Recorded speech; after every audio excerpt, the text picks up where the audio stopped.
I think Mike was pointing out international stocks, and he was pointing out small making a comeback relative to large. Those, to me, don't get a lot of the headlines, but those are two of the most important factors. The broadening out of the rally says only one thing. There's more confidence than there was at the start of the year. Even Germany's up 18%. Shanghai Composite's up like 25%. These are big moves in big international markets where the economic news has not been great. You couple that with the idea that value is coming back a little bit. Finance, energy, those are the two most important sectors for value. You couple that with the equal weight indices catching up, it'll take a while, but starting to move higher. Small caps doing somewhat better, which is also a financials story. That stuff is important for market confidence. It's important for technicals. For a lot of reasons, that, I think, will be a bigger story as the summer progresses. If it continues, it bodes well for everyone. Mike, talk us through your take on this. All three of the major indices record all-time closing highs. It's the kind of day that the market is going to go in the direction of least resistance, which clearly was and is up. And it seemed as if once we got past the G20, it was all a matter of people feeling a little bit underinvested. If we're going to get a Fed rate cut, no reason to really kind of look in the eye of these record low bond yields just about and do anything but try to add a little bit of risk. I also think that we're talking about these huge year-to-date moves.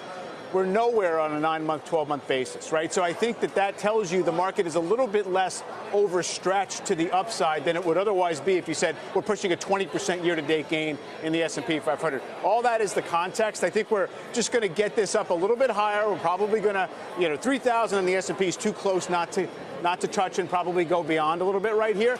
Then we'll see if everybody gets a little bit too overexcited. You get sentiment stretched a little bit. Everyone's expecting the Fed to be their friend. That's when you might get your pullback if you're looking for one. All right, Nick, talk me through some of the signs that are not so optimistic here. You've got an ISM manufacturing number that is showing some weakness. You've got some durable goods trends that are weakening. Consumer confidence numbers taking a hit. That ADM number that came in today. Are you seeing warning signs here that some of this optimism may be misplaced?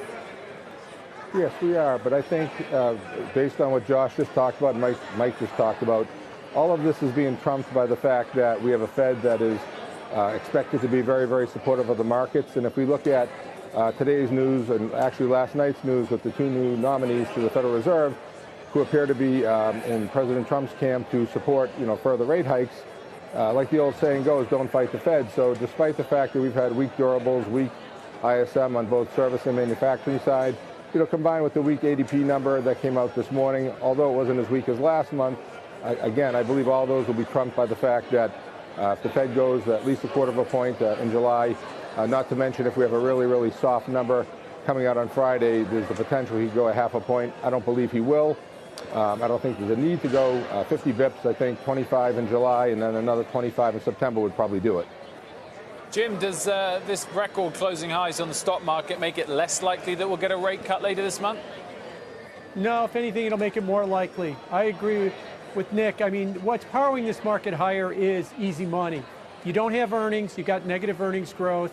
The economic numbers are slowing down. The Atlanta Fed GDP downticked to 1.3. I mean, these aren't disastrous numbers, but these aren't the numbers that the market just powers to new high after new high unless you have the prospects of easy money. Now, if the Fed doesn't deliver on what the market wants, I'll remind you that the Dow fell 3% in the 1 hour that Jay Powell talked at the December press conference.